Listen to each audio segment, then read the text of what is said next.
এই যে দই, এই দই যখন নিয়ে আয় এই যে হ্যালো খিদির বিদির ভাই বোনেরা, আসসালামু আলাইকুম। কি অবস্থা, কেমন আছেন? নিশ্চয়ই ভালো আছেন। নাম তো দেখা হোঙ্গা। এই যে দেখতেছেন রওশনারা হোটেল, নামের সাথে কিন্তু এটার কিন্তু কামেরও মিল আছে। আপনারা কিন্তু বিভিন্ন জায়গায় বিভিন্ন কালাবোনা খাইছেন, এনের এই কালাবোনাটা দেখলেই ভাই মাথা নষ্ট। আমার কাছে এটা মনে হয়েছে ভাই চাটনি গরুর গোস্তের কালাবোনা। আর ভাই আমরা তো সচরাচর যে কালাবোনা খাই, এই কালাবোনার লগে এই কালাবোনার বহুত পার্থক্য। আমরা জাল টাল মিহাইয়া যে কালাবোনা খাই, গরুর গোস্তের ভাজা গোস্ত খাই, এই সেই লগে এটা কিন্তু মিলতো না ভাই। কারণ এই দোয়ানটা খুঁজতে খুঁজতে খুঁজতে খুঁজতে কতজনের জিঙ্গাইছি, সবাই আবার দেখাই দিছে রওশনারা হোটেলের রেস্টুরেন্টে যান, হ্যাঁ আপনারা বিখ্যাত কালাবোনারা পাইবেন। ভাই বাগায় যারা আইয়েন বিভিন্নভাবে, রাজশাহী যে বাগাতে আইলে কিন্তু আপনারা এই হোটেলটা পাইবেন। আসলে এত কথা কওয়ার কিছু হইরার নাই। হ্যাঁ আমার কিছু কইছে না, আমি আর খাইছি, জাস্ট আমার কাছে ভাল লাগছে তাই আমি এটা কইতাছি। আর এই গুস্তটা আসলেই ভাই স্বাদ আছে। আর এই স্বাদের না হইলে এই এলাকাতে যতজনে জিঙ্গাইলাম যে এই জায়গায় বেলা গরুর গোস্তের ভালো কালাবোনা পাওয়া যায়, সবাই আমার দেখাই দিল ভাই আপনি হেন যান হেন যান। যেমন কথা ইমন কাজ। খাওয়ার যখন বইছি, বর পরে ভাই জবরদস্ত মুহে যেন লইলাম। এই যে আমরা আগে দেখলাম না গরুর গোস্তের চাটনি পাওয়া যায়, এরকম ভাই গরুর গোস্তের চাটনি ভাই কি কইতাম ভাই, মানে মুহ যখন দিচ্ছি তখনই ভাই মানে একটা আলাদা একটা ফিলিংস আই পড়ছে। কালা বোনা পৃথিবীতে যে কত রকমের আছে আমি তো আর বুঝি না, কিন্তু এনের কালা বোনাটা খাইয়া ভাই আমি ফিদা হয়ে গেলাম। যাই হোক, এরকম কিছু কালা বোনা আপনারা কিন্তু সচরাচর পাইবেন হইলো কক্সবাজার, চিটাগাঙ্গে এই এলাকাতে এই ধরনের কালা বোনা কিছু পাওয়া যায়।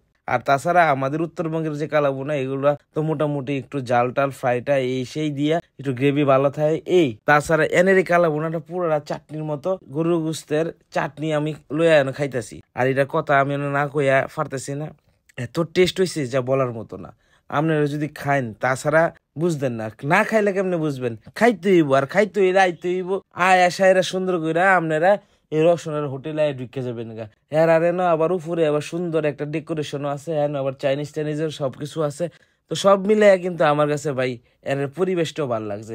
একবারে সিমসাম সাদা সিধা, কিন্তু অনেকটা গুছানো একটা হোটেল। তো মুট মিলাইয়া আমার কাছে এটা ভালো লাগছে যে এদের গরুর গোস্তটা ভালো লাগছে।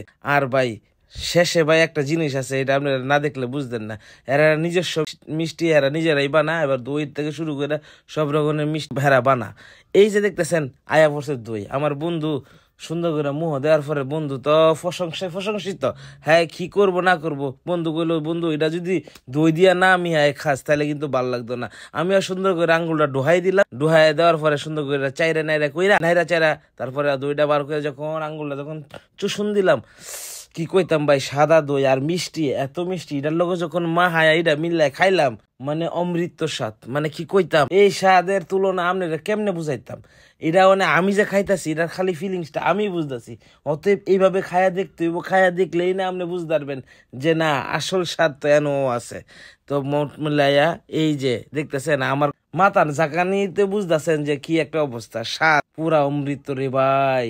পৃথিবীর যে কত ধরনের কালা বুনা আছে, আর কত ধরনের কালা বুনার লগে দই মিহায়া খাইলে কি যে মজাটা লাগবো, যারা খাইছেন না হেরা বুঝবেন না। আর যারা খাইছেন জীবনে একবার হলো ট্রাই করছেন, হেরা বুঝবেন যে দই আর গুস্ত মিহায়া খাইলে কি মজা। আমি কিন্তু খালি বিয়ার বাড়িতে না, যে জায়গায় দই পাই সেই জায়গায় আমি মেরে দিই। কারণ এটা খাইলে আপনার একটা উপকার আছে, এটা খাইলে আপনার ডাইজেস্টটা হয়ে যাবে ভালো, এবং আপনি যে ভরপেট খাইলেন সেটা কিন্তু আপনার মানে মনে হবে না। আর সব মিলে কিন্তু মোটামুটি আমার কাছে খুব ভালো লাগতেছে। এই দইটা মিহায়া যখন এই গুস্তটা, আরে ভাই খামু তো টেয়া দিয়ে খাইতাছি, তা আমি আনো কি ইয়া করে খাইতাছি। তো সব মিলে আমার কাছে খুব ভালো লাগছে। তো এত কিছু বুঝি না, এত কিছু জানার প্রয়োজন নাই আমার। আমার জিব্বা যেটা ভালো লাগছে আমি এটা ভালো কমু, আপনারা জিব্বা যেটা ভালো না লাগবো এটা আপনারা ভালো কয়ে লাইবেন।